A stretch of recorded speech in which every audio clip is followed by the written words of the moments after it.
জয় শ্রীরাম। জয় শ্রীরাম, জয় শ্রীরাম। এখানে কিন্তু সন্ধে আরতি, সামনে হলো তুলসী মন্দির আর কি। আর এই মন্দিরের ঠিক সামনেই এই দেখো গেস্ট হাউস, এই সমস্ত গেস্ট হাউসে থাকতে পারো। অযোধ্যার রাম মন্দির তোমরা যদি নেটে সার্চ করে দেখো সেক্ষেত্রে দেখাবে যে সকাল 11:30 বন্ধ হয়ে যায় এবং দুপুর 2টোর সময় আবার খোলা হয়, রাত 9টায় বন্ধ হয়। তবে এখানে আসলে কিন্তু সেটা অন্যরকম। এটা হচ্ছে হনুমানগড়ি মন্দির। তো জুতো রাখার লকার হলো এদিকে, আর ব্যাগ এবং মোবাইল রাখার লকার হলো এইদিকে। রামকি পেড়িতে যাওয়ার সময় কিন্তু তোমরা দেখতে পাবে এখানে বিনামূল্যে সেই ভান্ডার। আর এই হচ্ছে মূল মন্দিরে যাওয়ার প্রধান গেট। কথিত আছে যে রামকি পেড়িতে প্রথমে স্নান করে তারপর হনুমানগড়ি হয়ে তারপরে কিন্তু শ্রীরামচন্দ্রের এই মূল মন্দিরে আসতে হয়। এই অযোধ্যা ধাম জংশন প্রথমে যেরকম দেখেছি ঠিক 1 মাস পরে এসে একদমই অন্যরকম হয়ে গেছে। আগে যতটা পরিষ্কার ছিল নতুন অবস্থায়, এখন পুরোটাই অন্যরকম হয়ে গেছে, নোংরা হয়ে গেছে, বাথরুমে তো যাওয়ার মতো অবস্থাই নেই। এই হচ্ছে অযোধ্যা ধাম রেলওয়ে জংশন।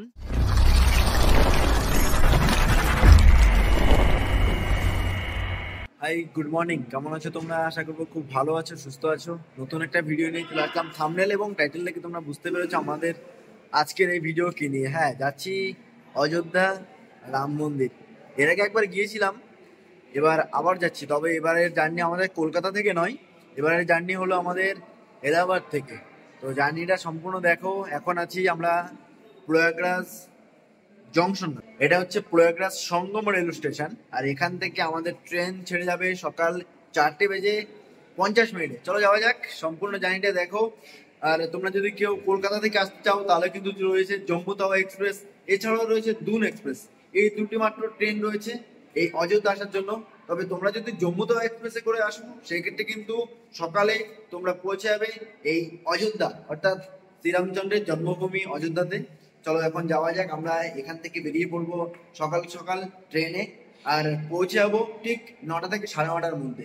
যেহেতু আমরা যাচ্ছি অযোধ্যা রাম জন্মভূমিতে, তাই সবার আগে শ্রীরামচন্দ্রের নাম নিয়ে আজকের আমাদের জার্নিটা শুরু করি। জয় শ্রীরাম। আর তোমরাও বলো জয় শ্রীরাম। যে প্রয়াগরাজ সঙ্গম রেল স্টেশন, এটা হলো 4 নম্বর এবং 5 নম্বর প্ল্যাটফর্ম। তো আমাদের ট্রেন দাঁড়িয়ে রয়েছে 4 নম্বর প্ল্যাটফর্মে। এই যে আমাদের ট্রেন দাঁড়িয়ে রয়েছে প্রয়াগরাজ সঙ্গম থেকে বস্তি, ট্রেন নাম্বার 14231।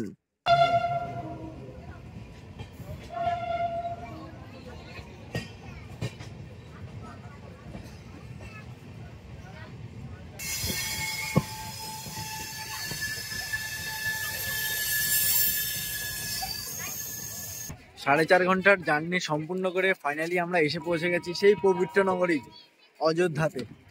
এখন অযোধ্যা রেল স্টেশনের 1 নম্বর প্ল্যাটফর্মে আছি। বাইরে বেরিয়ে যাব এবং আমরা আজকে সারাদিন ঘুরে দেখব অযোধ্যা এবং শ্রীরামচন্দ্রের জন্মভূমি। 500 বছর পর শ্রীরামচন্দ্র তার নিজের জন্মভূমিতে ফিরে এসেছে।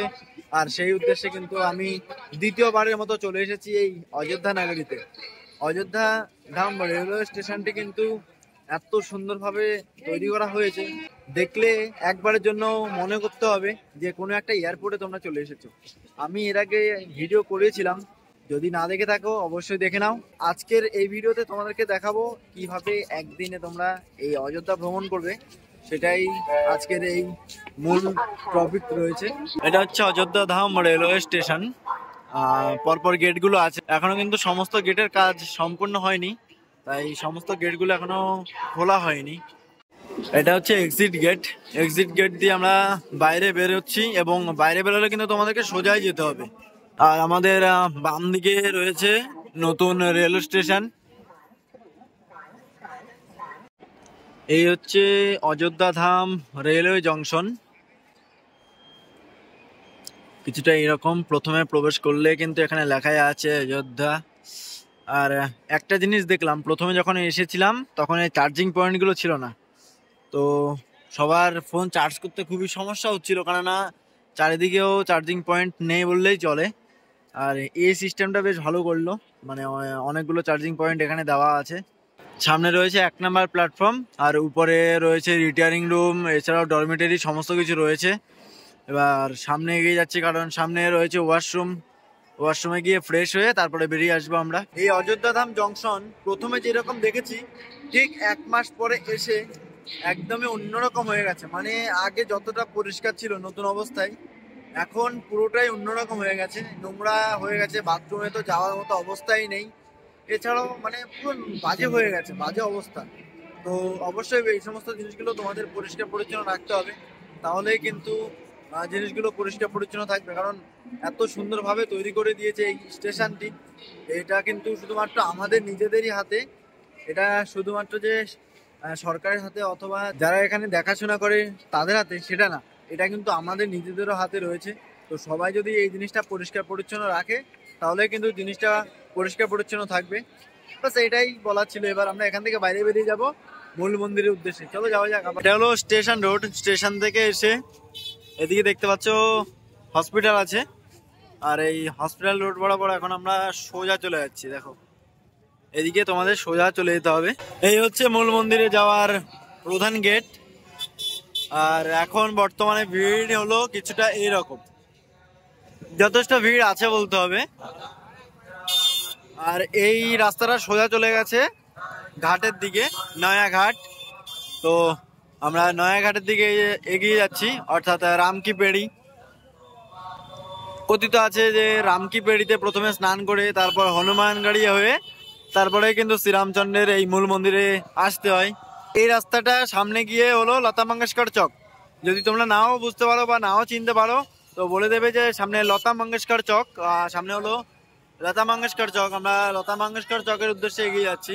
রামকি পেড়িতে যাওয়ার সময় কিন্তু তোমরা দেখতে পাবে এখানে বিনামূল্যে সেই ভান্ডারা আর কি, এবং প্রসাদের ব্যবস্থা রয়েছে। আমরা এখন ঘাটের দিকে এগিয়ে যাচ্ছি, আর ঘাটে যাওয়ার পথেই তোমরা দেখতে পাবে তুলসী ধাম। তোমরা যখন এই রাস্তা দিয়ে এগিয়ে যাবে, দুপাশের যেই ছোট ছোট স্টলগুলো দেখতে পাচ্ছ, সবগুলো কিন্তু একই কালার করা, একইভাবে একই সারিবদ্ধভাবে কিন্তু খুব সুন্দরভাবে সাজানো। দেখো কিন্তু দেখতে পাচ্ছি মহর্ষি বাল্মীকি ইন্টারন্যাশনাল এয়ারপোর্ট, মাত্র 15 কিলোমিটার দূরে। আর এটাই হলো সেই বিখ্যাত জায়গা লতা মঙ্গেশকর চক। আর এখানে রয়েছে রামকি পেড়ি। এই হচ্ছে রামকি পেড়ি। তোমরা যদি সন্ধ্যের সময় এখানে আসো, খুব সুন্দর কিন্তু লাইটিং এর ব্যবস্থাও রয়েছে এখানে। আর এই জায়গাটা এই যে লতা মঙ্গেশকর চকের ঠিক পাশে। রামকি পেড়ির সন্ধ্যেবেলার যে লাইটিং, এই লাইটিং দেখার জন্য এবং এখানে বসে বসে দেখার জন্য খুব সুন্দর ব্যবস্থা করেছে। দেখো, এবং তৈরি হচ্ছে এদিকে, ওদিকে কিন্তু অনেকটাই তৈরি হয়ে গেছে। দেখো এই তো ঘাট। এখানে যখন তোমরা স্নান করবে বা যখন মহিলারা স্নান করবে, এর জন্য কিন্তু রয়েছে চেঞ্জিং রুম। তো এই ব্যাপারটা কিন্তু বেশ ভালো, কেননা এখানে অনেক চেঞ্জিং রুম রয়েছে। দেখো এই যে দেখতে পাচ্ছ এখানে বোটগুলো, চাইলে তোমরা এই বোটগুলোতে বোটিং করতে পারবে। তোমাদেরকে এক রাউন্ড ঘুরিয়ে দেবে মাত্র 100 টাকায়। মোটামুটি 20 মিনিট মতন সময় নেয়। আর এই সোজা চলে গেলে 8 কিলোমিটার দূরে রয়েছে গুপ্তার ঘাট। চাইলে গাড়ি করে যেতে পারো বা রিক্সা করে যেতে পারো।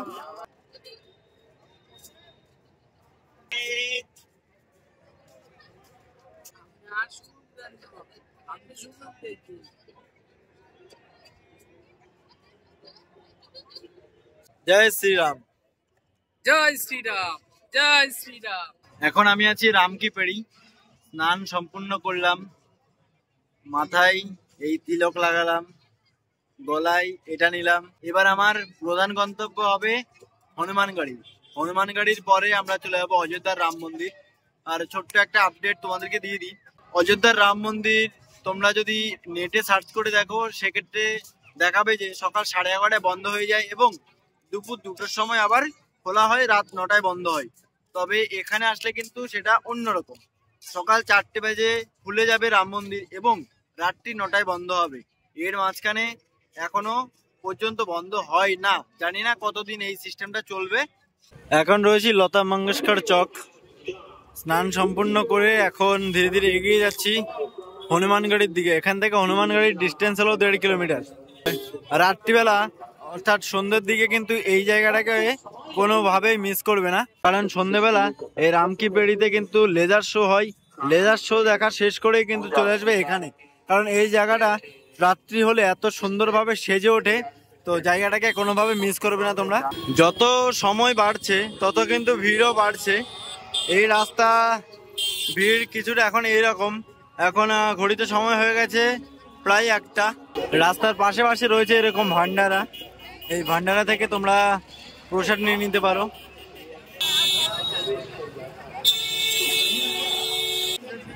এখন যাচ্ছি আমরা হনুমানগড়ির দিকে। তো ভিড় কিন্তু বেশ ভালোই আছে, মানে যথেষ্ট ভিড় আছে। একদম প্রথমে যেমন ছিল ভিড় এখনো ওই রকমই চলছে। একদম মূল গেটের পাশে চলে এসেছি। এটা হচ্ছে হনুমানগড়ি মন্দির। ভেতরে কিন্তু তোমরা দুটি মূর্তি দেখতে পাবে, আর একটি হলো হনুমানচন্ডের এবং হনুমানচন্ডের মাতার। দেওয়ালের মধ্যে রয়েছে হনুমান চল্লিশা। আমরা চলে আসলাম দশরথ ভবনে, আর এই রাস্তা দিয়ে সোজা গেলে হলো কনক ভবন। আর এই দশরথ ভবন এবং কনক ভবন কিন্তু পড়বে হনুমানগড়ি থেকে সোজা আসলেই। এবার আমরা চলে আসলাম কনক ভবনে। এটা হচ্ছে কনক ভবন। এই কনক ভবনের ইতিহাসটা কিছুটা এইরকম। শ্রীরামচন্দ্র যখন বনবাস থেকে এসেছিলেন তখন এই কনক ভবনে কিন্তু থাকার জন্য আর কি একটা রুম দিয়েছিল মাতা কৈকেয়ী। তবে এখন আসলাম যে এটা কিন্তু বন্ধ হয়ে গেছে।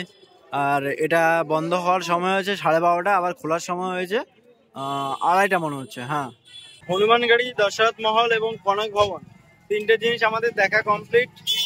এখন ঘড়িতে সময় হয়ে গেছে 2:30। আমরা কিছুক্ষণ রেস্ট করেছিলাম, যার জন্য সময় আমাদের এভাবে বেরিয়ে গেছে। তোমরা যারা একদিনে অযোধ্যা ভ্রমণ করতে চাও, সকালবেলা এসে সবার প্রথমে এই সমস্ত কাজগুলো করে এরপর অযোধ্যা রাম মন্দিরে চলে যাবে। এরপর তোমরা চলে যেতে পারো গুপ্তার ঘাট। তো গুপ্তার ঘাটও একটি খুবই আকর্ষণীয় জায়গা, কারণ এই গুপ্তার ঘাটে কিন্তু শ্রীরামচন্দ্র আর কি গুপ্তার ঘাট ছেড়ে আর কি চলে গিয়েছিলেন। এবার আমরা মূল মন্দিরে প্রবেশ করছি। এটা হলো মন্দিরে যাওয়ার লাইন। আগে মূল মন্দিরে যাওয়ার লাইনটা কিন্তু ছিল এখান দিয়ে, আর এখন করে দিয়েছে এখান দিয়ে। চলার পথে দেখতে পাচ্ছি এরকম ধূপকাঠিগুলো কিন্তু জ্বালানো রয়েছে। আর এই ধূপকাঠি দেখাতে কিন্তু একটা কথা মনে পড়লো, উদ্বোধনের দিন কিন্তু এখানে পৃথিবীর সব থেকে বড় ধূপকাঠি জানানো হয়েছিল, 108 ফুট। এবার আমাদের সিকিউরিটি চেকিং হবে। সিকিউরিটি চেকিং সম্পূর্ণ করে এবার সামনে এগিয়ে যাচ্ছি, কারণ এবার আমাদের জুতো এবং ব্যাগ সমস্ত কিছু এই লকারে রাখতে হবে। তো জুতো রাখার লকার হলো এর দিকে, আর ব্যাগ এবং মোবাইল রাখার লকার হলো এই দিকে। এখানে তোমরা অনেক লকার পেয়ে যাবে, আর লকারে রাখার পরে কিন্তু তোমাদেরকে এই লকার নাম্বার আর তোমাদের নাম্বারটা আর কি দিয়ে দেবে। আর রাখার পর তারপরে এগিয়ে যাবে এই লকার রুমে। এখানে কিন্তু তোমাদের মানি পার্স থেকে শুরু করে আইডি, এটিএম যা আছে, মোবাইল থেকে শুরু করে সমস্ত জিনিসগুলো এখানে রাখতে হবে। ঘড়িতে এখন সময় হয়ে গেছে 3:30, বেরিয়ে চলে এসেছি।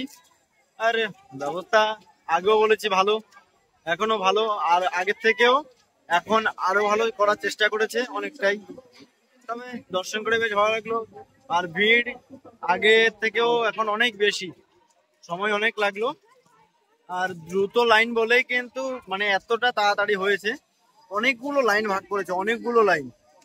সবাই আসো, এটাই বলবো। এসে 500 বছর পর ফিরে এসেছে শ্রীরামচন্দ্র নিজের বাড়িতে। আর তোমরাও দেখে যাও। এখান থেকে আমরা বাইরে বেরিয়ে যাবো, খাওয়া দাওয়া করবো। এবার তোমরা যদি কোনো হোটেলে থাকতে চাও, আমি একটা ফোন নাম্বার দিয়ে রাখবো হোটেলে, চাইলে ওই সমস্ত হোটেলে থাকতে পারো। হোটেলের রেট মোটামুটি 500 টাকা থেকে শুরু করে তোমরা অনেক টাকারও হোটেল পেয়ে যাবে, 5000 টাকা পর্যন্ত। তোমরা যদি সম্পূর্ণ বিনামূল্যে খেতে যাও তাহলে তো তোমাকে দেখিয়ে দিয়েছি, এখানে অনেক খাবারের জায়গা আছে, ব্যবস্থা অনেক ভালো, আগের থেকে অনেক ভালো করার চেষ্টা করেছে। আর লাইন, আগে একটা লাইনে যেহেতু ভিড় হতো, এখন লাইন অনেকগুলো ভাগ করা হয়েছে, তাই ভিড়টা মানে ভাগ হয়ে গেছে অনেক। লাইনটাও অনেকগুলো ভাগ হয়ে যাওয়াতে মানে হয়তো লোকের সংখ্যা অনেক বেশি, তবে সময় অনেক কম নিচ্ছে। আর ভেতরে কিন্তু রীতিমতো কাজ চলছে, আর মোটামুটি 2 বছর কি 3 বছরের মধ্যে সম্পূর্ণ কাজ কমপ্লিট হয়ে যেতে পারে। মন্দির থেকে বেরিয়ে আসলাম, আর সামনে হলো শ্রীরাম হসপিটাল। এই যে এটা হলো শ্রীরাম হসপিটাল, আর এখান থেকে কিন্তু স্টেশন যাওয়ার রাস্তাটা চলে যাচ্ছে বাম দিকে, আর এটা হলো মেন রোড। এখন স্টেশন যাচ্ছি, কারণ খাওয়া দাওয়া করতে হবে। আর খাওয়া দাওয়াটা স্টেশনে করব, তো অল্পর মধ্যে হয়ে যাবে। আগে রাস্তা ছিল এতটা, এখন এইদিকে ভাঙা হচ্ছে, আবার এদিকেও ভাঙা হচ্ছে। তো দুদিকেই ভেঙে রাস্তাটা আরও অনেকটাই চওড়া করবে, যাতে যাতায়াতের সুবিধাটা আরও অনেকটাই উন্নত করতে পারে। খাওয়া দাওয়া সম্পূর্ণ করলাম, এবার আমাদের প্রধান গন্তব্য হলো ঘাটে যেতে হবে। সেই রামকিপাড়ি ঘাটে যেতে হবে, কারণ সন্ধে সময় শুরু হয়ে যাবে সন্ধেবেলার লাইটিং। আর এই লাইটিং দেখার জন্য কিন্তু সবাই এগিয়ে চলেছে ঘাটের উদ্দেশ্যে। এখন আসলাম আমরা ঘাটের পাশে, এখানে কিন্তু সন্ধে আরতি হয়। দেখো আরতির প্রস্তুতি কমপ্লিট। এখন হলো 7:18। অ্যাকচুয়ালি নতুন পর্দা লাগানোতেই আজকে আমাদের একটু দেরি হচ্ছে, আর নাহলে কিন্তু প্রত্যেক দিন 6:30 শুরু হয়ে যায়। অর্থাৎ সন্ধ্যেবেলা যে আরতি শেষ হওয়া মাত্রই এখানে এই লাইটিং এর খেলা শুরু হয়ে যায়।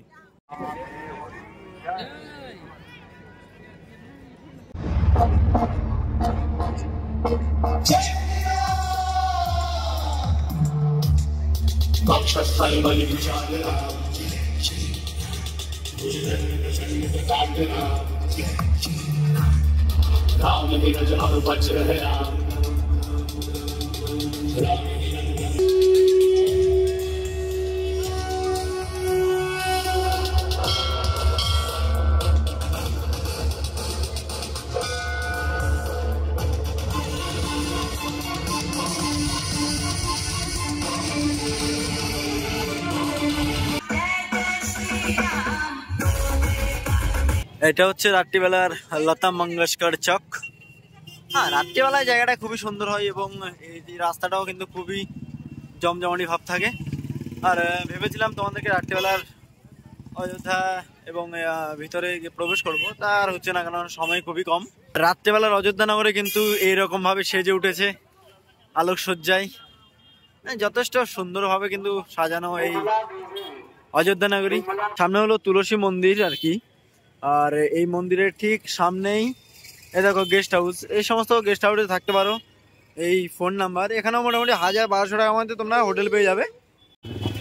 এই যে সামনে স্টেশন, এদিকেও রয়েছে হোটেল, ভিতরে কিন্তু অনেক হোটেল রয়েছে, এছাড়াও ধর্মশালা রয়েছে। মানে থাকার কোনো অভাব নেই, একদমই অল্প খরচে, মাত্র মানে 300 টাকা থেকে শুরু করে তোমরা অনেক দামি হোটেলও কিন্তু পেয়ে যাবে। এই দেখো ধর্মশালা, তো এই সমস্ত ধর্মশালাগুলোতে তোমরা থাকতে পারো। আর নাম্বারগুলো তো দিয়ে রাখবো আমাদের ডিসক্রিপশন বক্সে, যাতে কোনো অসুবিধা না হয়। এখন স্টেশনে যাচ্ছি, স্টেশনে চলে আসলাম। আর স্টেশনটা এতটা সুন্দর। Train number 13152 Jammu Kolkata express, 20:53, platform 1। আর রাত্রিবেলার এটা হলো Ayodhya Dham railway junction. Finally আসছে আমাদের জম্মু তাওয়াই থেকে কলকাতাগামী কলকাতা এক্সপ্রেস, 1 ঘন্টা 50 মিনিট দেরিতে।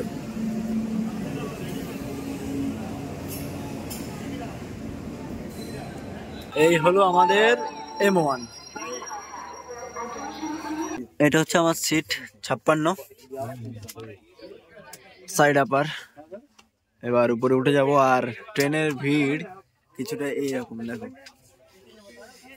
মানে এসি কোচ ফাঁকা হবে, যখন ট্রেনটা ছেড়ে বেরিয়ে যাবে তখন ধীরে ধীরে সব ঠিক হয়ে যাবে। এটা আমাদের এসি কোচ, কিন্তু জেনারেল হয়ে গেছে।